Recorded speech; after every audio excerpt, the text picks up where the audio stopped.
ใช่ตอนกลางวันกินไหมอะลูก กินเติม5 ชาม 6 ชาม นี่แล้วมันเจ็บท้องไหม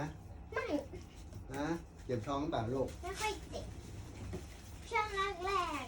ๆที่เพิ่งฝึกเล่นก็จะเจ็บนิดหน่อย เหรอ แต่ช่วงหลังๆนี่สบายมาก โห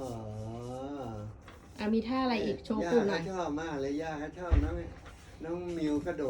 ดอะไรเงี้ยแล้วไต่ถังลงมาข้างล่างที่มันจะขึ้นได้ไหมน่ะเลยสะโพกลงมาเนี่ยจะขึ้นได้ไหม่เอ่ยนะ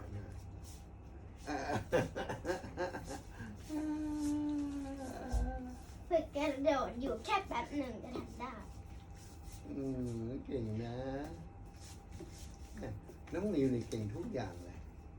นะนี่ปู่เตรียมเพลงไว้ให้น้องมิวหัดร้องอีกเพลง เย้ยไม่เอานะ ได้ไหมร้องเพลงเนี่ยเป็นเนี่ยเท่ดีหรือเปล่าขึ้นไปร้องเห็นไหม